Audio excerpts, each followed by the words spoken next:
Musa an bɛ maliyɛnw bɛɛ lajɛlen fo tellement que n'an ye min fɔ gɔn tɛgɛ don a tɛ ci Musa an ye nin kuma in fɔ a bɛ wagati jan bɔ dɛ n k'aw ma n ko Mali n k'an dontɔ de don gɛlɛya kɔnɔ n ko mais gɛlɛya in n ko Faransi bɛna an sɛgɛn dɛ n k'a b'an sɛgɛn ni jɛkulu 3 ye 4 jɛkulu fɔlɔ o ye politikimɔgɔw ye jɛkulu 2nan o ye maliyɛn de la diaspora ye jɛkulu 3nan maliyɛn de la diaspora jugumanw ko don dɛ jɛkulu 3nan o bɛ kɛ diinɛ ko kuma ye jɛkulu 4nan o bɛ kɛ artiste minnu ni jamana ka danaya b'u kan olu fana bɛna bɔ jamanadenw jigi kɔrɔ a bɛɛ tɛ kɛnɛ kan bi yan diinɛ ko kɛlɛ mun bɛ sen na diinɛ ko kɛlɛ tɛ o mɔgɔ dɔ de bɛ Faransi ka baara la Faransi bɛ ka wari d'a ma a bɛ don diinɛ mɔgɔw n'u hakili cɛ ka diinɛ ko kuma fɔ i b'a fɔ k'a bɛ diinɛ ko la ka sɔrɔ depuis Ala ka d'a ma diinɛ kɛlɛ kɛ donc ne bɛ a fɔ silamɛw ɲɛna dɔrɔn an k'an yɛrɛ ɲininka est ce que nansara bɛ wari di maa min ma o bɛ se ka diinɛ kɛlɛ kɛ yan nansara bɛ wari di maa min ma k'o kana diinɛ kɛlɛ kɛ est ce que o bɛ se ka diinɛ kɛlɛ kɛ yan e bɛ nansaraw bolo nansaraw bɛ ka wari d'e ma e ko k'e bɛ diinɛ kɛlɛ kɛ an ka suratulu mun ye n'o ye bisimilahi rahmani rahim ye o suratulu yɛrɛ n'i y'a kɔnɔna ta k'a lajɛ a fɔra de ko an ni nansara kana jɛ ko danayama tɛ mais o bɛ maa min financer o de bɛ ka na fɔ e ɲɛna k'ale bɛ ka na diinɛ kɛlɛ kɛ e ka dugumana na Musa ne ko contradiction tɛ a ka fɔ jamana kɔnɔ ko jamana min ko jihadisiw de bɛ o jamana kɔnɔ k'olu bɛ fɛ ka sariya labato mais o jamana kelen ko 100 sarada ko maa 95 ko de ye silamɛ ye mais o jamana kelen kan ka tila ka attaquer ko fɔ ka silamɛya kɛ o dugu la est ce que nin tɛ contradiction ye donc i bɛna ye nin ko sigilen tɛ sen kan mais Musa maliyɛn de la diaspora bi u tɛ Faransiya kuma min ka d'u da ye bɛɛ tɛ k'i ta fɔ mais ni maloya bɛ mɔgɔ la e bɛ se ka t'i sigi wali jamana kan cogo di k'i fa jamana lagosi n'a ma lagɛ munna i tɛna mais a ma fɔ ko gouvernement civil sigilen bɛ olu diaspora de fɛ yan a kun ye mun ye ka gerebu palan k'a lawaleya walasa Faransi bɛ ka wari min d'u ma a ka bɔ dogo la a ka kɛ kɛnɛ kan an b'u ni ŋa de ko o de kama n'u wulila dɔw ko kɔgɔji bɛ na dɔw ko nin bɛ na cɛ aw bɛ sɛgɛn nin bɛɛ la k'aw da de a bɛ kule yan kuma fɛn fɛn ka di a b'o fɔ n'an ye nin kɛ Musa ni mɔgɔ bɛ kuma n'an bɛ kuma jamanadenw fɛ an ka kuma jamanadenw fɛ ni dalilu de ye an ka kuma jamanadenw fɛ ni kɛwale ye politikimɔgɔ minnu bɛ girin-girin na bi mun de b'u da Musa ko courant tɛ yen ko ji tɛ yen n yɛrɛ dɔ ka manamana kuma mɛn tellement a bɛ fɛ ka jamanadenw bila Asimi na ko Asimi k'a bɛ 100 ni 50 ta k'a bɛ tila ka wari wɛrɛ ta ko minnu n'olu si tɛ kelen ye Musa ko Asimi su n'a ɲɛnɛma ka wusa olu ka président sigilenw ye koyi u tugura président kɔ a bɛɛ tun bɛ nin 100 ni 50 ta mais Asimi m'a bolo don a 100 ni 50 kɔrɔ Asimi ye 100 to yen ko k'a kɛ ka maliyɛnw jigi tugu Musa o wari o de ye forage 300 ni kɔ ka jimi nɔgɔ bɔ burusi kɔnɔ mɔgɔw la olu de kun b'a kan ko jimi nɔgɔ bɛ jimi nɔgɔ b'aw la jimi nɔgɔ tɛ maliyɛn na dɛ jimi nɔgɔ b'aw la o moins n'a Asimi ye o baara mun kɛ an ka kɛ sa a ka kɛ san o san forage 100 san 34 kɔnɔ n'an kun y'a kɛ san o san forage 100 san m'an sɔrɔ joli la forage 3000 ani forage 400 a ma dan o ma a ye ambulance mun di pour que muso kɔnɔma minnu bɛ burusi kɔnɔna la u kana tɔɲɔ bilen a ye min di 70 bɔɲɔnko Musa ka tila ka o wari la ka centre de dialyse kɔmɔkili bana bɛ mɔgɔ minnu na o 3 dayɛlɛ Bamakɔ a n'a matériel a n'a groupe électrogène o ɲin tɛ dɔgɔtɔrɔ minnu taara kalan dugu wɛrɛ la ka na maa 16 o bɛɛ bɔra wari kelen na o ɲin tɛ burusi kɔnɔ mɔgɔ minnu mago bɛ muso minnu mago bɛ safinɛ ou bien ka dumuni bayɛlɛma o minɛn minnu sanna ka d'o ma mɔgɔ t'o fɛnɛ da dɔn o ni balo min dira tɛ kelen aw bɛ se k'aw da min ma parce que n'u wulila u bɛ fɛ ka don jamanadenw hakili ma k'u bɛ don jamanadenw n'u hakili cɛ a tɛ don mɔgɔ si n'a hakili cɛ anw ɲɛna an bɛ bɔ k'a fɔ bɛɛ ɲɛna bɛɛ k'a faamuya maintenant u ko an ka bɔ ko k'a fɔ ko mun de kɛra transition na aw ni olu ni ala ni kira cɛ n'olu bɛ malo kidali kun bɛ min kidali kun minɛlen tɛ bɛɛ la dugu 100 ani dugu 91 o de kun bɛ yan kidali yɛrɛ minɛni ça c'est l'échec patent de la classe politique ka échec o de ye kidali minɛli Musa ne yɛrɛ b'a politique mɔgɔ la n'an bɛ malo bi an minnu bɛ politique la anw man ka taa jɔ ko fɛn ma kɛ Mali la an ka dan kidali dɔrɔn minɛli ma Musa minnu bɛ ka kuma n'a dɔw bɛ Faransi ye n ko plainte donna Faransi kama k'ale de bɛ ka terroristes financer e ka mɔgɔw sara yan Maliyɛn mɔgɔ joli sara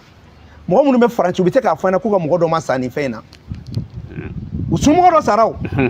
mɔgɔ ba joli mɔgɔ ba 10 o de sara a ka ca n'o ye mɔgɔ ba 20 ɲɔgɔn na o de sara Mali kɛlɛ la Faransi tun bɛ joli don wari la yan don o don miliyari 1 ani miliyɔn 900 sinon 2 milliards par jour u y'o de kɛ pendant 10 ans u sera ka mun kɛ Musa kan ka ɲɔgɔn hakili lajigin ka IBK to fanga kelen in na sarasiw sara minɔgɔ bolo Dawudu m'a fɔ bɛɛ ɲɛna ko MINUSMA de bɛ ji d'u ma mais bi jɔnni bɛ ka ji d'an ka sarasiw ma n ko forage machine de bɛ yen u ko fɛn ma kɛ anw ye don min na an bɛ Faransi gɛn ka bɔ yan bɛɛ ko ni armée française taara k'an b'a kɛ cogo di mais armée française taara sugu bɛ jɔ olu bɛ wo ci sugu bɛ jɔ mɔgɔw bɛ t'u ka ci la fɛn bɛɛ bɛ kɛ an ma sa o dumuni ma tigɛ an na o ma kɛ plainte donna Faransi kama jɔnni bɔra ka kuma u bɛ fɛ an k'o kuma de dogo a tɛ dogo dɛ plainte donna Faransi kama k'ale de bɛ terroristes financer yan e b'o Faransi kelen ka baara la k'i bɛ fanga bi Musa ko k'an ma fɛn kɛ an fɛn bɛɛ kun bɛ yan nɔ san joli chemin de fer mɔgɔw kun bɛ yan dɔw ye kɔngɔ grève de la faim kɛ dɔw sara chemin de fer kun datugulen don jɔn y'a dayɛlɛ colonel Assimi Goïta Comatex kun datugulen don a baarakɛlaw kun bɛ si u ka so u musow de kun bɛ ka caman ta bi a bɛ yɔrɔ jumɛn a ma dayɛlɛ usine malienne des produits pharmaceutiques min ye IMPP ye a fura dilan yɔrɔ a kun datugulen bɛ san 30 u tɛ ka fura ɲɛnama yɛrɛ dilan a ma dayɛlɛ bi ka société dɔ dilan min bɛ wasa don an ka sanuko la ni Musa ka temps bɔra la kalanna n'o bɔra la ani Modibo ka temps olu ye jumɛn kɛra san 30 kɔnɔ k'a fɔra ko fɛn ma kɛ ko bɛ dig'aw la n'o digira la a y'aw ka fɛn kɛta yira kɛ Musa ka tila ka na maliyɛnw ka lakana k'a ta ka kalifa Faransi la à travers l'accord de défense ka jamana ka lakana kalifa Faransi la o politique mɔgɔ kelenw y'o kɛ yan an ɲɛ bɛ dɔ da la ŋanaŋana la e tun b'a kɔnɔ yan ala ma mɛn i tun ye chargé de mission ye o don e ma kuma min fɔ bi e nɛn b'a la kala fan bɛɛ fɛ adamadenw ka miiri koyi maintenant ko mun wɛrɛ kɛra Musa constitution kura k'a dilan Mali la ka tila k'a fɔ ko cɛw tɛ cɛw kanu musow tɛ musow kanu kuma tɛ ko ka ɲɔgɔn furu k'o don constitution ba kɔnɔ constitution kura kɔnɔ olu y'o kɛ wa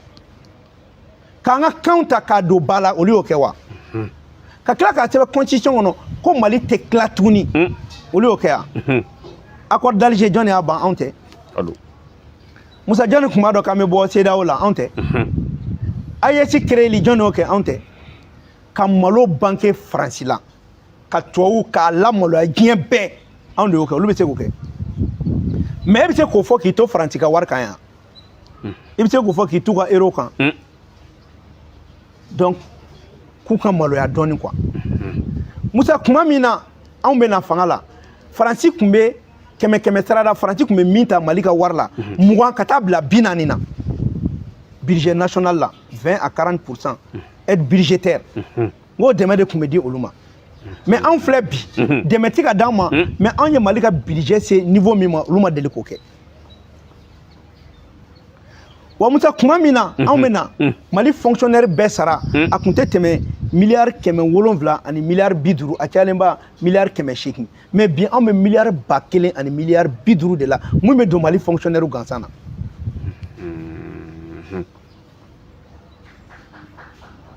N tɛ fɛ ka fɛn ye e t'o ye koyi. N'i tɛ fɛ ka fɛn min ye i tɛ fɛ k'o ye. Olu tun ye aéroport Modibo Keyita feere yan anw de y'a bɔ feereli kɔnɔ. Musa ninnu ye bâtiment feere yan bâtiment public 27 bâtiments publics k'a feere ko jugu la opérateur économique ma ka tila k'a louer état ma état bɛ tila ka wari sara olu ye n'o bâtiment ko bɛ sen na tribunal la bi. Musa k'u ka sabali sa n'an ko k'an bɛ transition ka bilan fɔ an tɛ bɔ n'i y'a ye an da ma maga armée la fɔlɔ dɛ parce que u ka kuma ko dɔ kɛra armée de la. u bɛ armée de fɔ. an tɛ armée ta fɔ. K'an ka dugutigiw don ba la ka médaille d'u ma k'a sago la élection wagati mani ja a organiser. Donc dɔ farali o ye mɔgɔw ka kuma ye mais u bɛ dialogue kuma ta i b'a ko Atimi de y'a du da mɔgɔw min bɛ mɔgɔw dusukun na o y'o de fɔ. Ko grade de général n'a ye ninnu jɔ u tun b'u kɛ général ye yanni bi cɛ o ninnu ka sira bɛ généraliya la mɔgɔ de y'a fɔ ko k'a d'u ma mais est-ce que u y'a d'u yɛrɛ ma mais ninnu ni généraliya man kan ka tɛmɛ général minnu y'an ka mɔgɔw di fagali ma yan.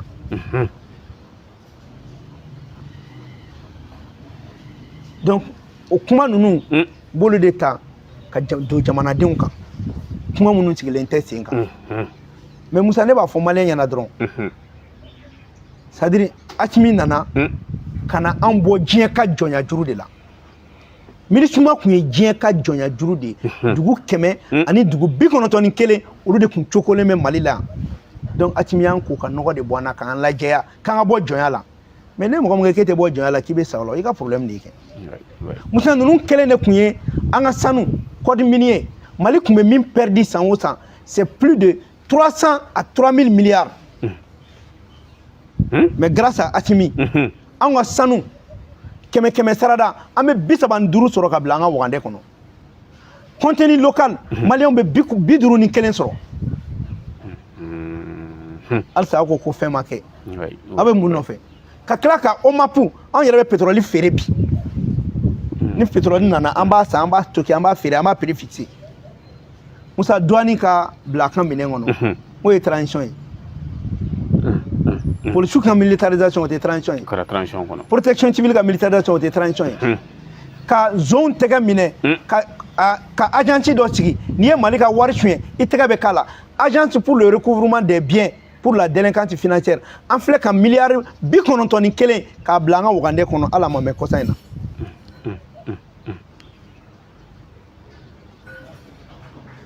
donc a ko foyi ma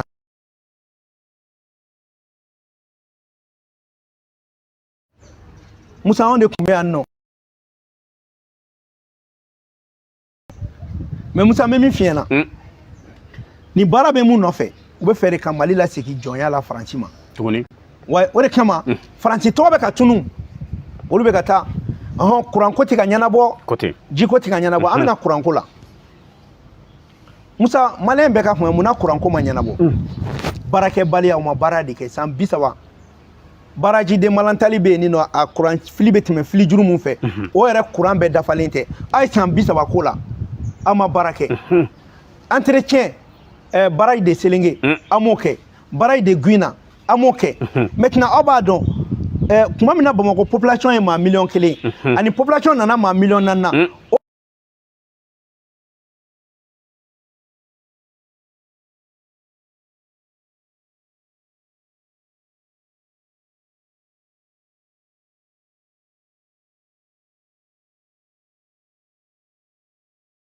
mais bi n'an nana bila o kɔnɔ gɛlɛya dɔ kɛ mais an ma dɛsɛ koyi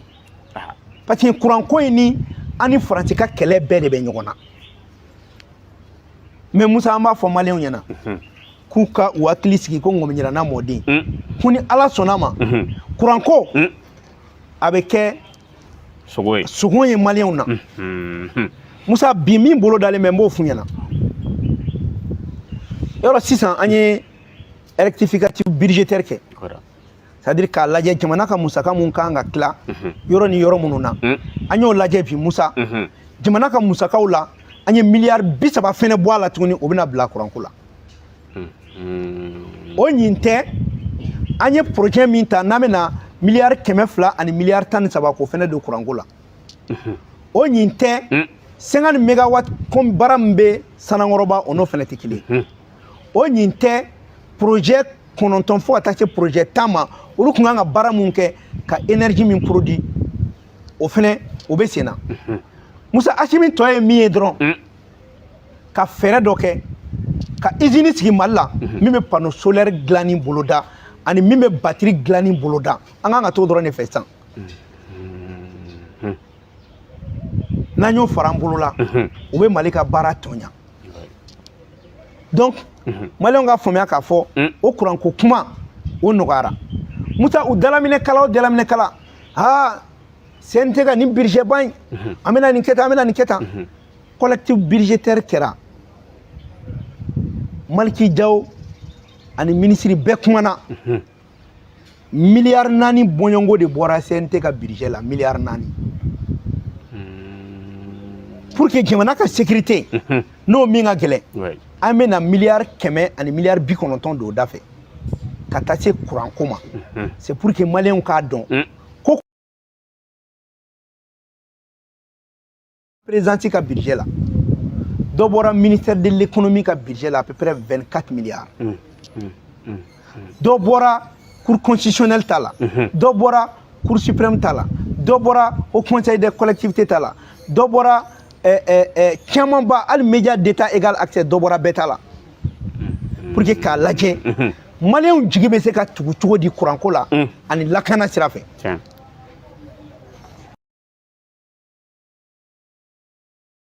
u k'a las'u ma parce que kuma kun ye mun ye CNT bɛna wuli dɛ u ye nin kɛ tan dɔ yɛrɛ wulila o 10 milliards mun b'a bolo kɛrɛfɛ nin ye aw t'o ta k'o kɛ nin ye ayi ko 2 milliards t'an bolo kɛrɛfɛ ni 2 milliards b'an bolo kɛrɛfɛ o kɔrɔ de ko bolo ti tiɲɛ ye an ka mobili sannen bɛ yen mais le colonel a ko ni dɔ bɛ bɔ CNT ka budget la k'o de bɛ don jamana ka ko ko da la k'ale sɔnna c'est pour cela il y a eu un retrait de 4 milliards 24 milliards ministère de l'économie primature fɛnɛ la dɔ bɔra o la dɔ bɔra fɛn bɛɛ la pour que maliyɛnw ka kuranko an bɛ se ka a basigi kɛ cogo min na a bɛ fɔ de ma de ko budget rectificatif 2024 a b'o kɔnɔ ko dogolen tɛ min bɔra min na u bɛ se ka taa kalan u b'a lajɛ an bɛna voter ala fɛnɛ tɛmɛ dɔ ma bɔ budget la dɛ mais jateminɛw bolo gɛlɛya mun bɛ maliyɛnw kan k'a jateminɛ ka budget dɔw fara ɲɔgɔn kan ka wari dɔw bila ɲɔgɔn kan pour que ka taa fɛn dɔw fɛnɛ baara kɛ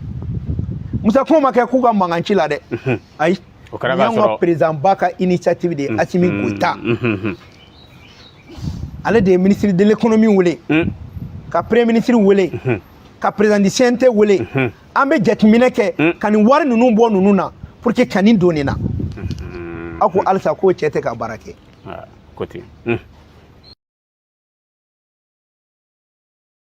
ata fɔra ko ni maliyɛnw an bɛna ko ye mun ye o ye nin transition miirina de Musa ka tila ka wari dɔ bila kɛrɛfɛ mun b'a to sɛnɛkɛlaw ka subvention wari min bɛ yen n'o o juru bɛ gouvernement na gouvernement bɛ k'i nin da a bɛ se k'o wari sara cogo min na 72 milliards o bɛ di fournisseurs de ma olu ka fɛn caman bɛ yen nin nɔ Musa ka fɔ maliyɛnw ɲɛna k'u kana mɔgɔ minnu bɛ don u n'u ka miirina cɛ k'u bila fili kɔnɔ k'u ka bɔ a kɔnɔ ko transition bɛ yen an jɔlen bɛ yen wa an bɛ kuma dɛ u ko k'an ko k'u tɛ kuma an ma mɔgɔ ci bali kuma na mais ni kumana ka nkalon de tigɛ an bɛ na ni dalu contre dalu k'i ka nkalon de bɔ k'a ta k'a pɛrɛ bɛɛ ɲɛna min ye tiɲɛ ye k'o yira mɔgɔ la u ko réduction de train de vie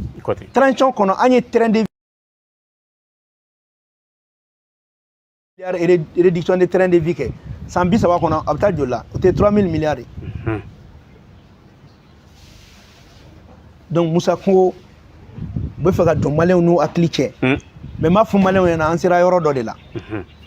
Musa tubabu ma ɲi dɛ walayi Musa tubabu de bɛ farafin faga mais tubabumuso n'i ye ɲinɛ faga a ɲɛna ou bien tubabukɛ a b'a fɔ oh toi là toi tu es un criminel ɲinɛ fagali mais an farafin bɛ faga o tɛ criminel olu yɛrɛ bɛ k'an faga yan tubabu ka wulu o tɛ se ka faga i tugu i ka taa faransi ka wulu faga mais farafin bɛ ka faga yan o t'olu ɲɛnafɛn ye mais a bɛ farafin Musa Mali ka di koyi ka di wallahi Musa bɛ min fi ɲɛna maliyɛn la diaspora kulo bɛ na i bɛ taa sɔrɔ bi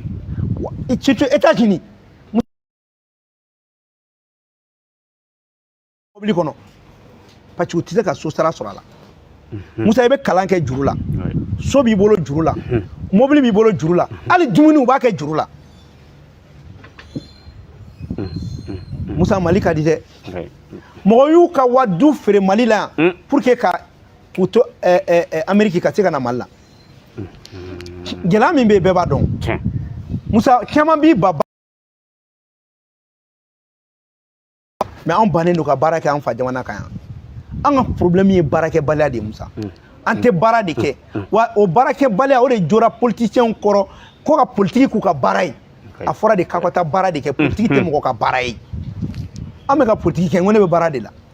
moi je suis fonctionnaire d'état malien maintenant n'an bɛ k'o kuma o fɔ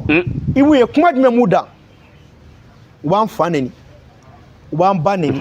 neni fɛn fɛn ka di o b'o fɔ o kɔnɔ ko n'u ye neni fɔ k'o b'a to parce que aw bɛ fanga bin ni nkalontigɛ de ye ka tiɲɛ de fɔ maliyɛnw ɲɛna maliyɛnw ka dɔn min bɛ yen donc Musa o de la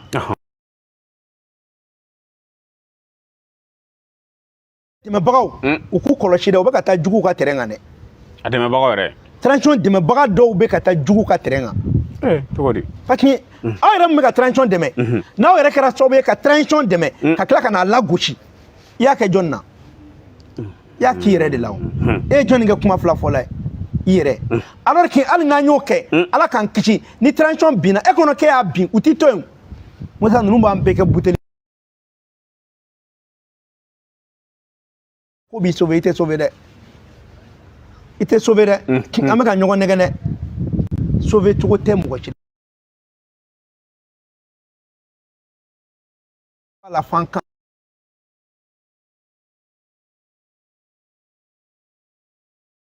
mais dogo ni dogo tɛ laban bilen Musa jɔn tɛ ɲɔgɔn fɛ k'o dɔn parce que an bɛ yɔrɔ min na tan u ni minnu bɛ ɲɔgɔn fɛ n'u m'u bolo di olu ma mun bɛ sen na n'u to parce que jamana kumabala tɛ ɲɛ bilen koyi kuma de bɛ kɛ ka tiɲɛ de fɔ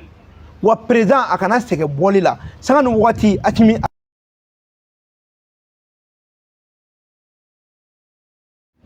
ni n ko ni Asimi ye kuma kelen fɔ dɔrɔn maliyɛn dusu bɛ suma fo siɲɛ 1000 Asimi ka kuma kelen barika min b'a la Musa a ka bon dɔw ka san 100 kuma ye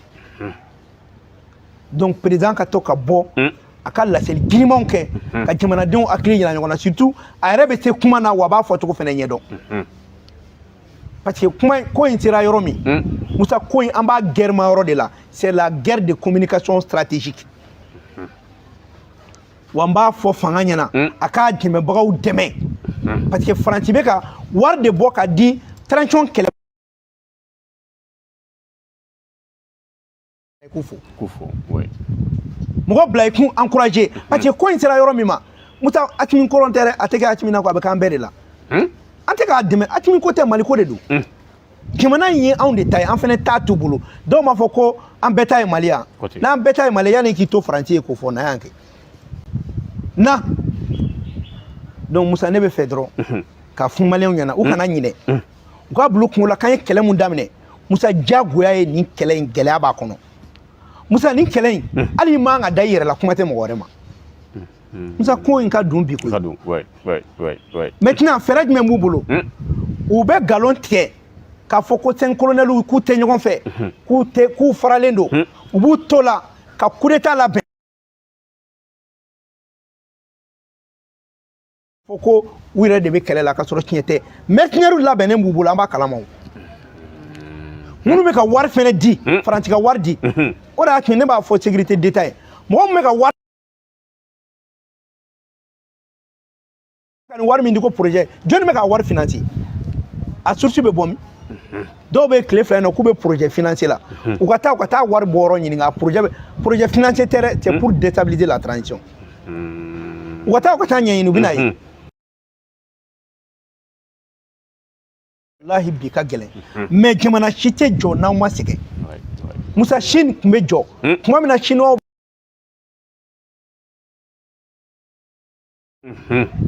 Musa Japon bɛ yɔrɔ jumɛn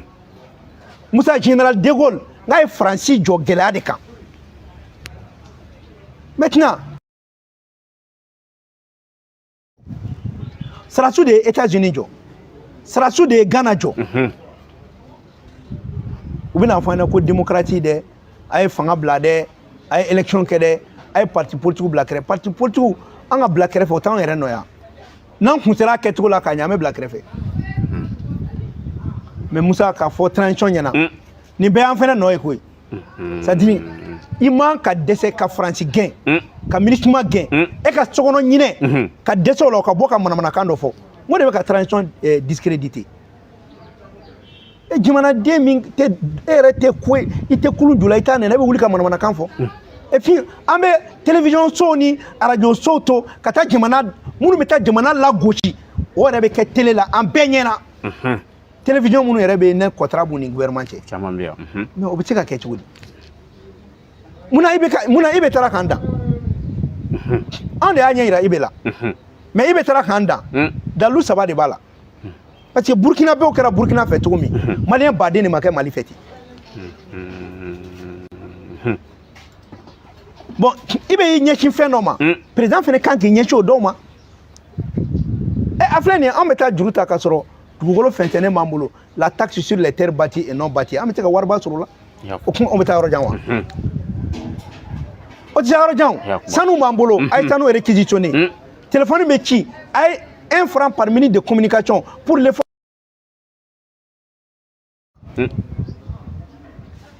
pragmatisme dɔw fɛnɛ bɛ yen an ka sɛnɛ don ba laban i bɛ nana ni tracteur mun ye an ka taa ni ɲɔgɔn ye an ka fitinin Niger la Musa minnu bɛ kaso la n'u tɛ baara wɛrɛ la u ka t'u bila foro kɔnɔ u ka baara kɛ u ka sɛnɛ kɛ dɔ ka fara an ka malo kan kasoladen balo ye tiɲɛ mais to a yɛrɛ ka balo sɛnɛ kɛ a ka contribuer a ka balo sɛnɛ la donc gɛlɛya misɛnninw bɛ yen mais u bɛ mun nɔfɛ k'u ka sabali mais n b'a fɔ maliyɛn bɛɛ ɲɛna an ka wuli k'an jɔ k'a fɔ Mali sɛnɛkɛlaw ɲɛna kɔɔri sɛnɛ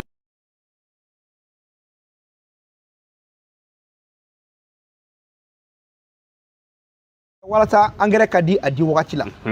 wa an b'a f'u ɲɛna fɛnɛ depuis sisan ni gɛlɛya min b'u kan Musa u k'a fɔ walasa an ka kɔn ka gɛlɛya in kunbɛn parce que u bɛ fɛ ka don sɛnɛkɛlaw fɛnɛ n'u hakili cɛ pour que ka baara tɔ la tiɲɛ an bolo n'an ma sɛnɛkɛlaw mago ɲa n'an ma sɛnɛkɛlaw bila condition na Musa an tɛ taa dɛ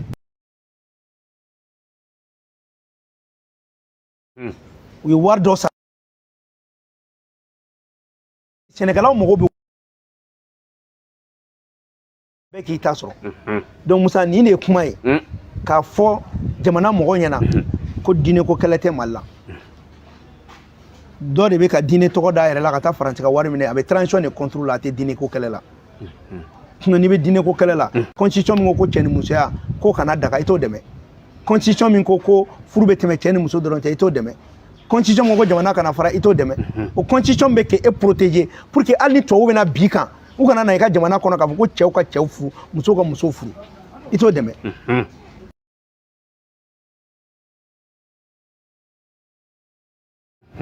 u kana Mali la an k'a ɲɛnabɔ yan mais ka t'i sigi kɔfɛ kuma caman na o tɛ dɛ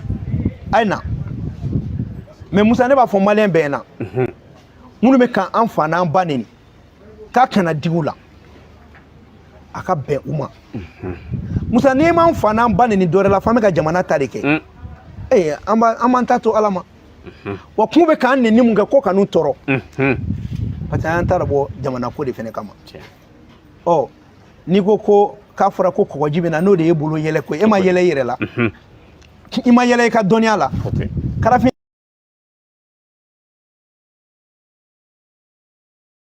kɔgɔji ye koba ye babuguji mana ni ji ye o kɔrɔ tɛ k'e t'a dɔn e yɛrɛ ye maa min ye maintenant n'i bɛ k'o de kɛ yɛlɛ ko ye e de bɛ k'a yira diɲɛ na ko ja k'e parce que i kunkolo tɛ baara kɛ fɛn jumɛn tun bɛ Mali ni kɔgɔji jɛ Musa tu sais que fɛn dɔw bɛ yen f'an k'o tiɲɛ fɔ maliyɛnw ɲɛna Mali fan bɛɛ tun ye ji ye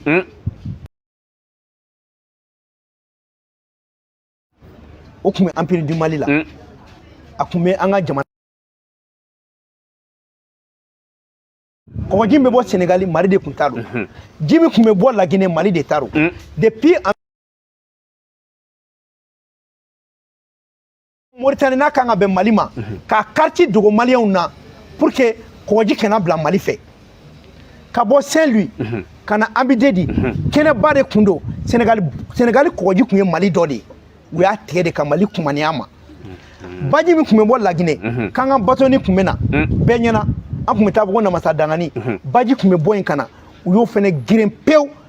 Mali ka politiciens ka sɔrɔ ka n'u disi gosi ko le Mali est un pays enclavé le Mali n'a jamais été un pays enclavé Fransi de ka carte u y'an ka carte de dogo an na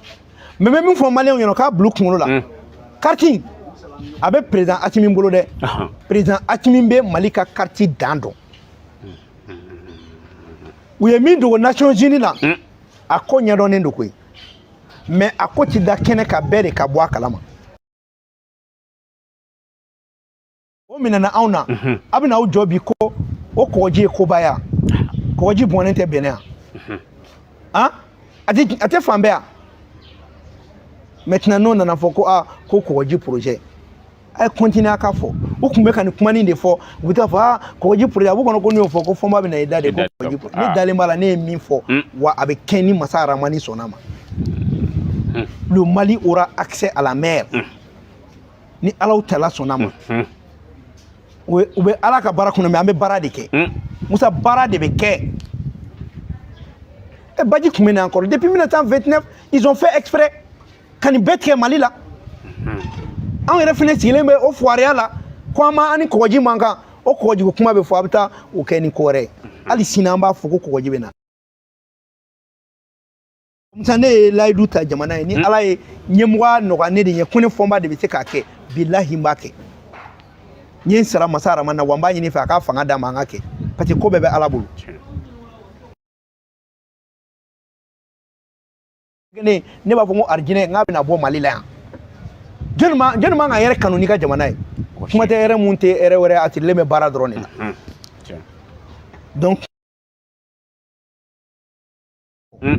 maliyɛnw ka wuli wagati ka gɛlɛn mais Musa n'an sera ka nin wagati in tɛmɛ le gouvernement communique beaucoup président yɛrɛ ka bɔ ka kuma baara minnu bɛ ka kɛ an ka kuma baaraw kan Musa transition baara an tɛ ka kuma bɛɛ kan sa a ka ca ne bɛ ka dɔɔni dɔrɔn de fɔ ne bɛ ka dɔɔni dɔrɔn de fɔ waati dɔ la ne ye papier dɔ kɛ les 30 bilans réalisés de la transition u tɛ sɔn ka ne wele k'an ka taa an sigi débat la ko bilanko kumaw parce que a bɛ ne n'u ka ɲɛmɔgɔw de cɛ i dalen b'i ka politicien ba min na n'o y'i ka parti a wele ka na ka taa sigi an ka kuma bilan kan b'a tɔn terikɛ aw ɲɛna ye mais ne ni aw morpionniw de tɛ taa an sigi ka débat kɛ c'est pour cela u b'u ka mɔgɔninw profiter réseau ninw fɛ ka manamanakanniw fɔ an ma non on s'en fiche an t'o jaabi ko ye n'i bilara jamana ɲɛfɛ n'i bɛ ka jamana ka baara kɛ Musa i bɛ neni i fa bɛ neni i ba bɛ neni wa i bɛ tiɲɛ n'o ye mais kɔfɛ Ala b'o tiɲɛ d'i ma sinon premier ministre dɔ bɔra a ye kuma bɛɛ fɔ mais est-ce que a da sera premier ministre ka sɔrɔ ma premier ministre kɔrɔ bɛ wari min sɔrɔ a da sera ma alors que Musa premier ministre kɔrɔ bɛ joli sɔrɔ o bɛ joli sɔrɔ fɔ k'u bɛ $2 ani $1 kalo o y'a dɔgɔmani ye dɛ a premier ministre kɔrɔ kelen o kelen groupe électrogène b'a bɛɛ fɛ yen a premier ministre kɔrɔ kelen o kelen kama a premier ministre kɔrɔ kelen o kelen wa premier ministre kɔrɔ ye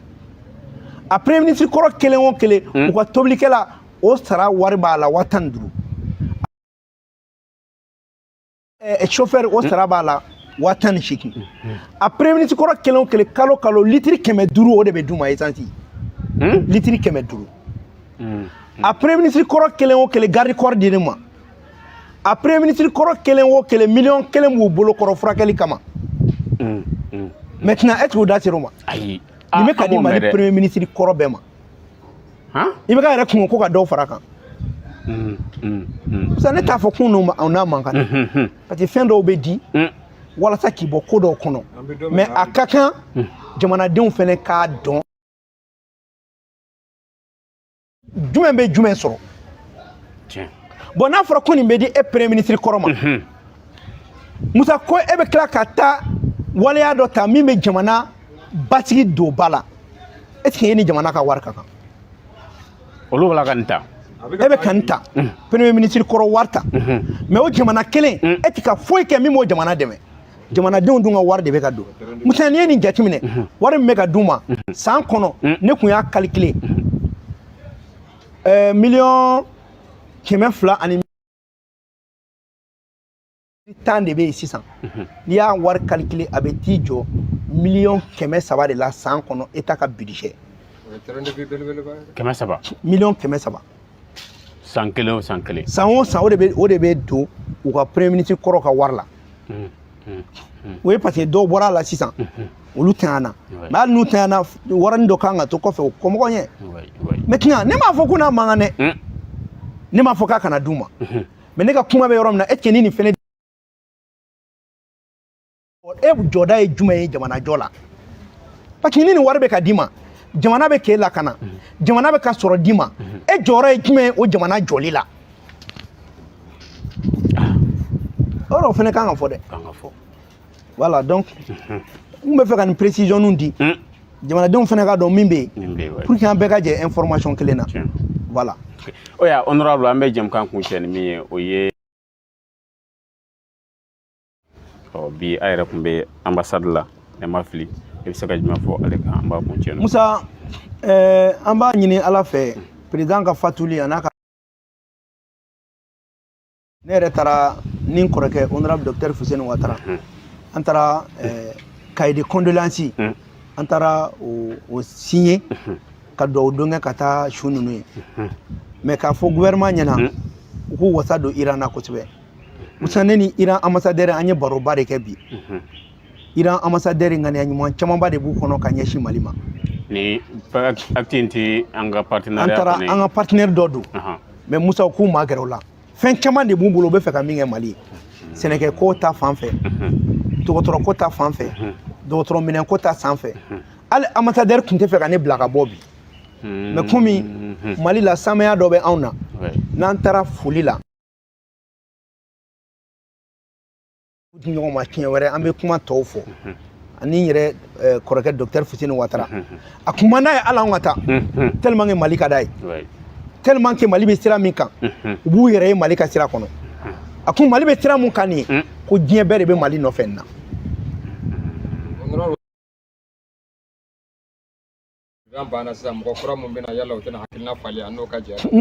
non Iran pɛrɛlen don toujours ani Mali ka baara kɛ wa ka d'u ye fɛnɛ Mali mago bɛ fɛn fɛn la k'o dɛmɛ k'u ye u bɛ tɛ an bila an ka taa mais bamananw ko n'i taara sangafo la i bɛ da sangafo kuma ma an y'o foli kɛ k'a yir'u la k'a fɔ Mali fɛnɛ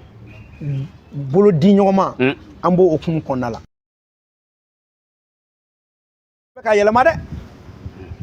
an y'an ka politicien dɔ ka kuma mɛn ko Mali furadama ko Mali tun bɛ to a dama de ko Mali kan'i gɛrɛ Irisi la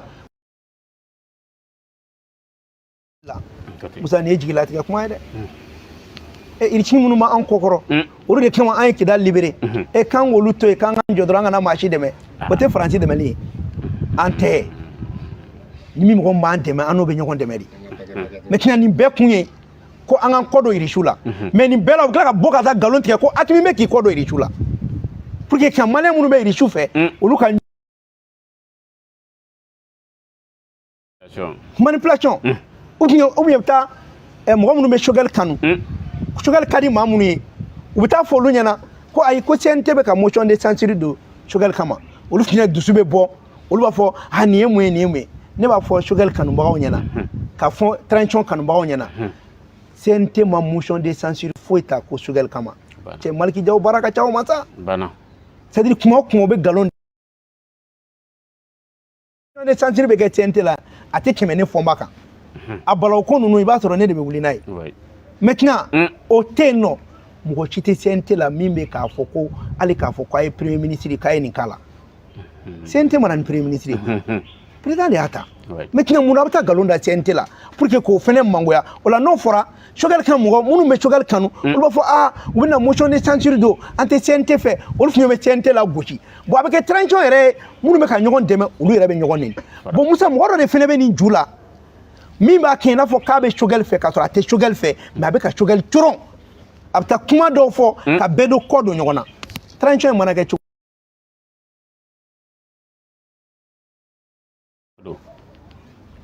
chogal be tungati fara mo gore ka transition ono tu obana me kuma na ke tutu ambe de akenyo fe mo ti nyimbo ala wo che mo te bonna ko musa anye ni ko nke nyogon fe ni ko kibi bo ala mi do ala maintenant ni kunye me ne ba fo transition kan ba gonyana ou kana do manipulateur ko kuma kono quoi il y a des manipulateurs auprès même du premier ministre ka premier ministre yere ka mo ka kuna foni kuntan duma ka kena ko be premier ministre fe ka turu te premier ministre fe ou ma delika ka fe nyami musa anga amunye ni ko ndamne nyoko fe anye bilan ke koy le bilan là est très riche mo ci kana ko do ni bilana mo ci kana bi manipulation kono en tout cas ajara mo yo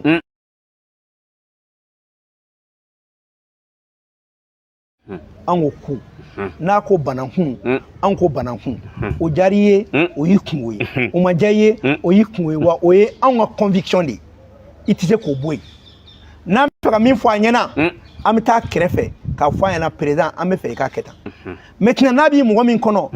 kibe do ono akliche ou bien ka do malé no akliche ko kuma bo atimina yi yere tege wore be ka dugula ni atimin ko ku ango ku na ko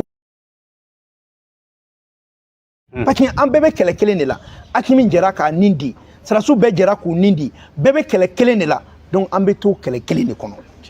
e mbala bisininta la o dala kuma fla fo anto fore ima debi transition damlena e kuma fla meneda e te fla fo ko kele nta e maliko de mina ore kama nako ku amba fo ku nako bananku amba fo bananku to yu kan nafiya ke ata an beni atimin ko do nyogona karta o be tane woni karta do de o be ta o be akunwe ni ko mena kien be don e be tika to fanga la e be fanga kono e be ka mo mi deme ali be ko deme ni mi ko fene te kien o kuma na juma e kien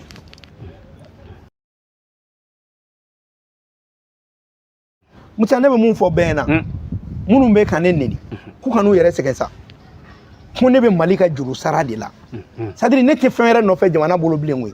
jamana kenedi jamana kenedi donc mana wuli avec ka intérêt défendre ne te ka faut défendre dans tous les cas alini CNTTB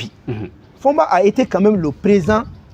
de la commission santé et développement social du parlement du Mali ayo ke wati kono ministre kumba ka mara kono Mali docteur beba ka mara kono fen ka di ko boa leba munyino ko blin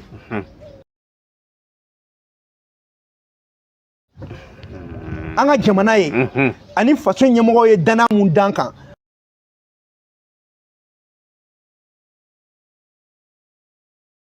mana koke faneni ja oke baneni ja oke e ka faneni ka banente foi kauna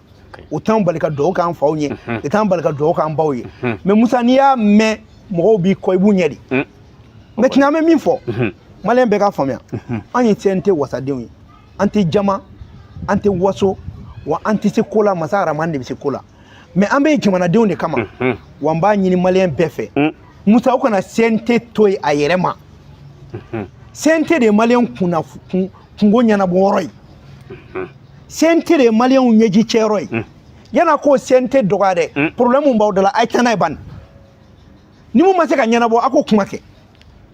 minga ka aw deme aw yere te ka tabla barala akanga la nyini min ka fa ate koke aba fo kuka keta ka keta mais ayta bara duma ban ni fem war de be ka do CNT la CNT be jamana de onde kama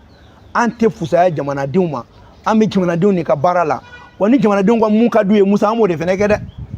angana nyoko ne kede ni jamana de ko ko CNT mo ayta wulu ko amako jamana de on tokola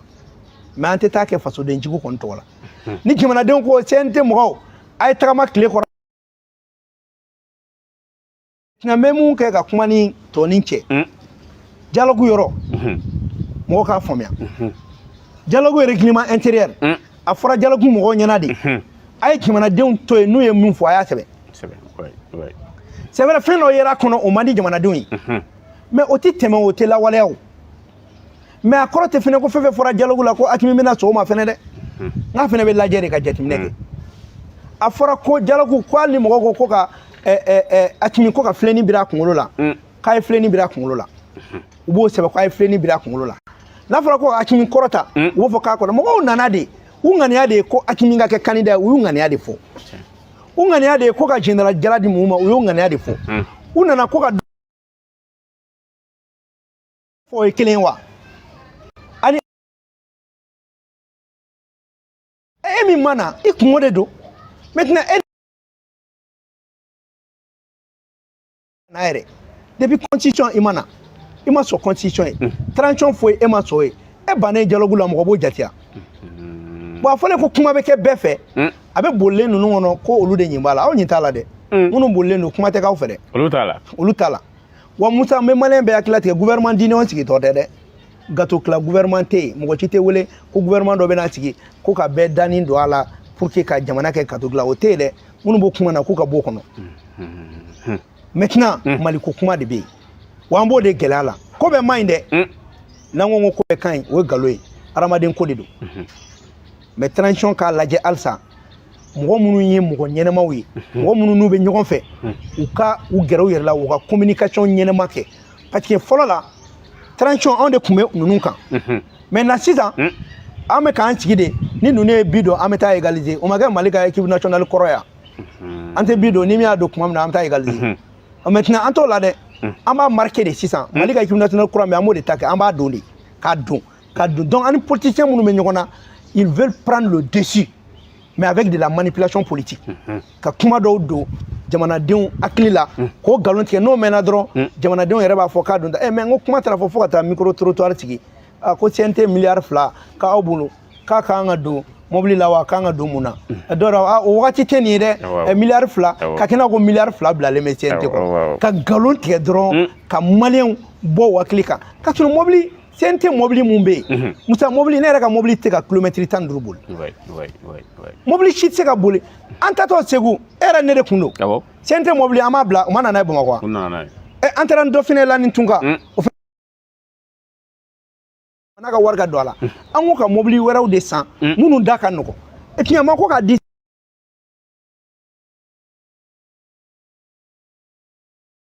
mana na a mobili be bla olunye mais ka kena ka me ka sande ina fo luxe kama alors que CNT mobili ne ka V8 min fle ne dona no e kan to CNT la ro do bula akume CNT la na ne mais ne ka V8 kume mulu ka toro ne be CNT ne ma do CNT la maintenant ne be nga kurti kenu de CNT mobili ti roma atawa de be to fo jimana de ma ku kunolo che maintenant bi milliard nan de bora CNT ka budget la ka fra sécurité ni courant ko kan akiminga je kono maliki jaw ka je kono ani gouvernement ga je kono o ako musisa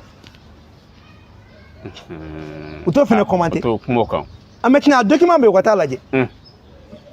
waru bobo bora fen chamana kado bala donc musa me fe kan defo ni ngal wera babulu aya yingalu bambolo mais en ka aparo bela jelen kala lindo ni wakati la chaleur pe maintenant na mbase ka kuma kunche kuma mba yingalu no me kuma kunche muye do wera la ame wuli alsaka to ka kuna foni gele ni malema ko me yorom na asira ni galon bora mba ta ka pere ni ka kinya fo mo wona wante se ko lade ambo bo sanna bora na galon ti ame bo ka kinya fo mo wona ko malen ka ko mi be sena dron franchi de wulilendo ay 200 milliards de blancs 5 ans wala sa mali transition be free chomi wala parce que politicien ya don ko malon be fe ka atimi de ke candidat donc ube galon betke ka mangoya wuliala wala sa kana tika ke cheboy wala sa ulu nyana taka ke ukana tukuni ka jamana inku sakoi mais ni ala sonama ateke mais Musa bikaw sakunu ni ala taala sonama jamana abe gla ambe foli kɛ halisa ka taga iraniyɛnw ka président mun tanyana k'ala ka dayɔrɔ suma musa an ka golomasiri tabaw k'u kana décourager dɛ ko nin ko in bɛɛ bɛ olu de bolo wa maa si kana don n'u hakili cɛ parce que jamana in bɛ yɔrɔ min na k'an ka miiri muso dɔw de cɛ sara olu bɛ filiya la muso dɔw de cɛ sara olu denw kɛra falatɔw ye bi an ka bila an kunkolo la k'o bɛɛ man ka kɛ fu ye donc jamana mago bɛ jamanadenw ka fara an na jamana mago bɛ jamanaden bɛɛ ka wuli ka gouvernement dɛmɛ donc an bɛ nin laseli minnu fɔ maliyɛnw fana k'u wasa don nin laseli la k'a latiɲɛ k'a kolonkolon fo fasoden juguw ka décourager u ka kuma na e ma fo b'a fɔ ko transition k'a bɛ bin ta tile 2 ala ka jamana in lakana ala kana jamana in to jugu ala ka kɛ dabara kanu ye mais ka kɛ dusukun kanu ye a bɛ to bɛ na sallallahu alaihi wa sallam